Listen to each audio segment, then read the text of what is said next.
2022 Ferrari 296 GTB first look.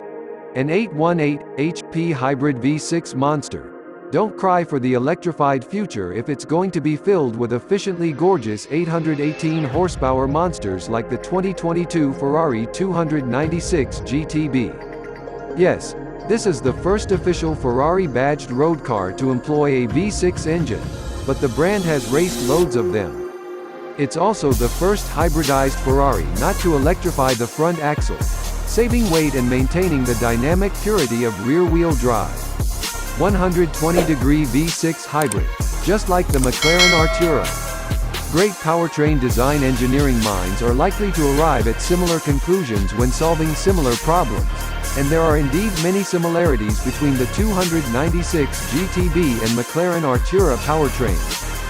The 120-degree bank angle leaves plenty of room to nestle turbos in the valley of each, and both supercar makers employ symmetric counter-rotating turbos for optimal exhaust gas flow.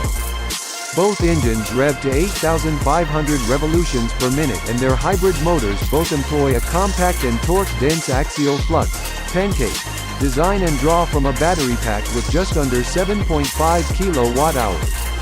Ferrari says its motor is derived from the motor generator kinetic unit, MGU-K, in its Formula One cars. Both brands transmit power to the ground via an 8-speed twin-clutch transaxle, employing a third clutch to decouple the engine from the electric motor and transaxle. Ferrari versus McLaren. Powertrain differences in both cars. The V6 hybrid powertrain ends up shortening the wheelbase relative to their V8 amidships brethren. But while the Artura employs ultra-skinny cooling passages and an under-square combustion chamber design, 84mm bore, 90mm stroke, Ferrari sticks with a wider bore over square design, 88mm bore, 82mm stroke. Nevertheless, the 296 GTB's wheelbase measures 2.0 inches shorter than that of its next closest mid-engine V8 stablemate, while McLaren shortened its wheelbase by just 1.2 inches over its V8 analog.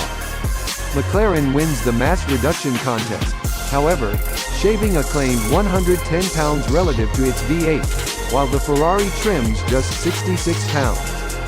Ferrari's outboard intake manifolds bolt directly to the cylinder heads, to shorten the intake air pathway, reduce the intake runner size for more efficient fluid dynamics, and to reduce time to boost.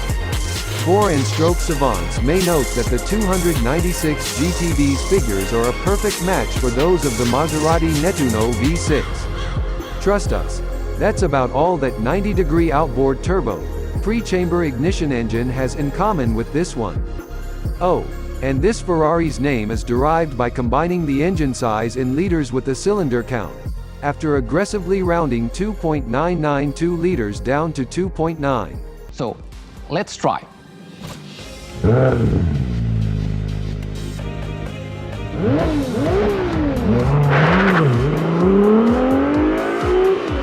The first point is the sound. The sound has to follow two principles. One is that with the acceleration and higher revs, the volume has to increase.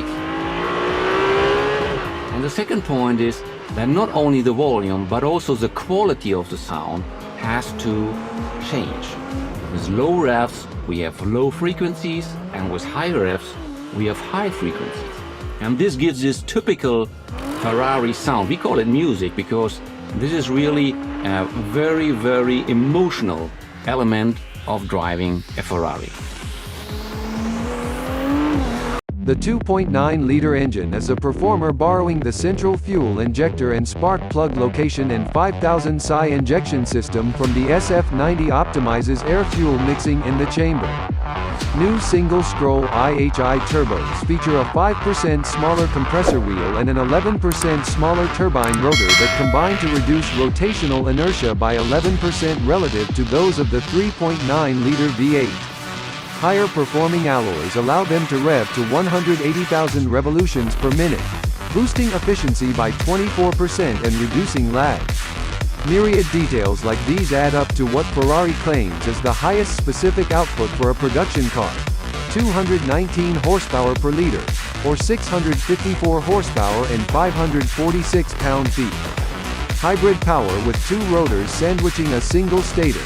The 296 GTB's axial-flux motor cranks out 165 horsepower and 232 pound-feet of torque, drawing from a 7.45 kWh battery pack. A transition manager actuator, TMA, is responsible for seamlessly transitioning from electric to combustion power and back again. A second power management e-magnetino on the steering wheel allows the driver to select between 4 modes. E-Drive, good for up to 15.5 miles of engine off driving at speeds up to 84 miles per hour. Hybrid, the default mode, which prioritizes efficient driving. Performance, the engine always runs, prioritizing performance and battery charging. Qualify, max performance with reduced battery charging. Total system power output is rated at 818 horsepower. Combined torque is not listed, but may not exceed the engine's 546 pound-feet due to the way they are combined. Electric power steering and brake by wire, fear not. We've sampled these systems on the SF90 and had nothing but praise for the way they feel. And here the F helps inform the grip estimator function within the side slip control system. This system gets a 6-way chassis dynamic sensor, 6 WCDs, an ABS Evo controller, which continually compare the car's instantaneous lateral grip against steering input to compute the instantaneous grip. The new system is said to improve the time it takes to compute the grip estimation by 35% when driving on a track, relative to previous applications. The integration of all these systems is also credited with greatly reduced stopping distances. Relative to the F8 Tributo, 124 to 0 mph stopping distances are said to be reduced by 8.8%, with fade reduced by 24% on repeated stops. Aerodynamics, roof wing and flying buttresses. The 2022 Ferrari 296 GTB draws considerable inspiration from the 1963 Ferrari 250 LM. Especially the way its air intakes are integrated into the rear fenders and its use of a vertical rear window. Aerodynamically, the car relies primarily upon air management beneath the car to develop downforce, which leaves the visible surface mercifully devoid of overt wings and spoilers.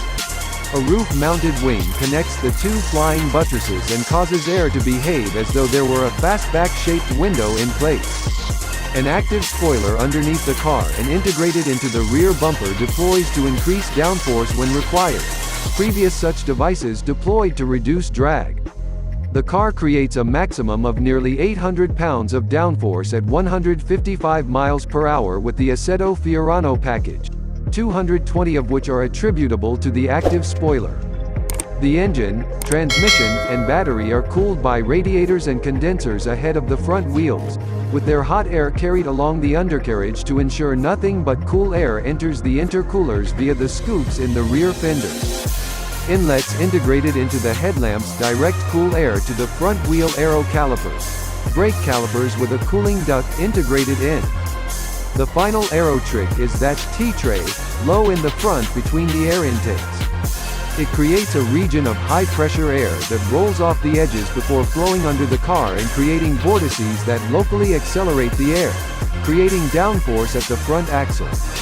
Assetto Fiorano package first seen on the SF90, the 296 GTB will also offer this extreme performance package, including multimatic shocks, high downforce carbon fiber chin spoiler with guide planes good for another 22 pounds of downforce, and light weighting measure, like a Lexan rear window and carbon fiber door panels that combine to shave 33 pounds. Then of course there's the option of special livery inspired by the 250 Le Mans. Pricing and on-sale date. Ferrari is short on specifics, except to caution us from perceiving this car as an entry-level offering like the first V6 almost Ferrari. European outlets are reporting a €269,000 price, which converts to $321,000, with deliveries in 2022.